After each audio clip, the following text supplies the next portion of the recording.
Сәлем достар, сіздермен бірге Фариза Тоқсанбаева, менің каналыма қош келдіңіздер. Бүгін сіздерге видео шақыруға фото қойып үйрететін боламын. Ол үшін CapCut'қа кіреміз де біздің шаблонымызды, жаңа видео шақыруымызды таңдап аламыз.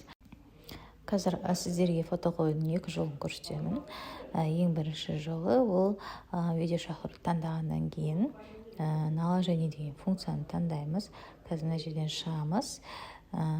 Тағы да шығамыз, стрелканы басып, мінекей мына жерде наложение деген кнопка тұр, соны басып, добавить наложение деп фотоға кіреміз де өзіміздің суретімізді таңдаймыз.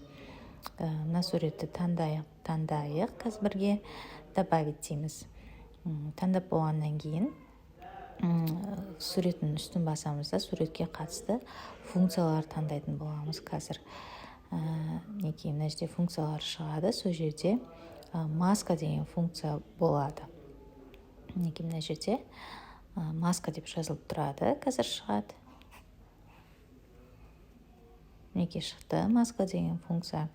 Соны басасыздар, осы жерде неше түрлі формалар шығады. Сіздерге керек круглый бар, квадратный бар, прямоугольный, жүрек, жұлдыз, соны өзіңізге керегін таңдайсыздар. Мінекей мен квадрат таңдадым. Енді сол жерде неше түрлі стрелкалар шықты.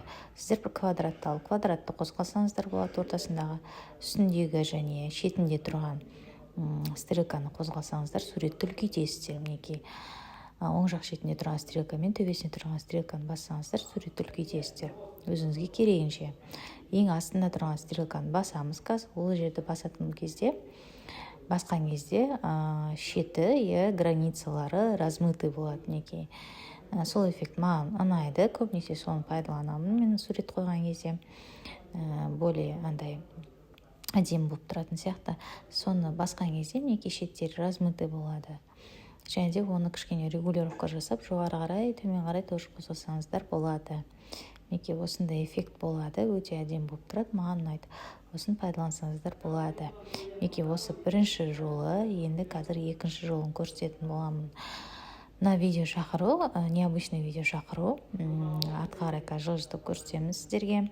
Неше түрлі әдемі эффекттар бар. Мінекей жап-жасыл болып шығып жатыр. Ол жасыл дегеніміз фото қоятын жер. Қазір қалай фото қою керек көрсететін боламын. Видео шақырудың үстін басамыз, соған қатысты функциялар шығады. Мына жерде вырезка деген функцияны басамыз да, хромакей деген таңдаймыз.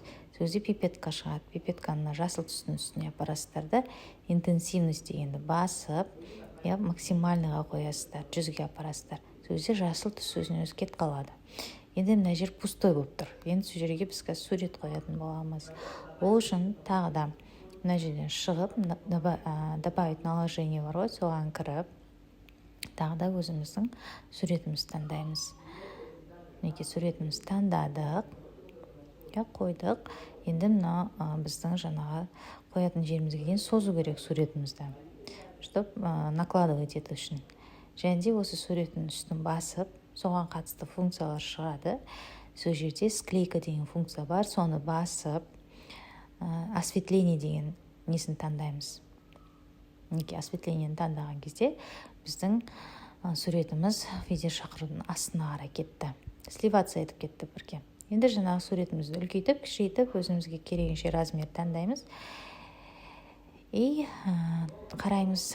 Сол кезде керегінше тартамыз, сосып қоямыз. Осындай сурет болып шығады, әдемі болып. Күшті эффектпен. Осындай видеом пайдалы болды деп ойлаймын. Енді фото қойып үйренетін боласыздар.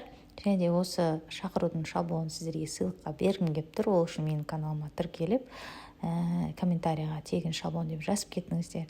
Және де менде осындай шаблондардың неше түрлісі бар, оның бәрі сатылады. Керек болса алам десеңіздер, маған дайректке жазыңыздар. Қош сау болыңыздар.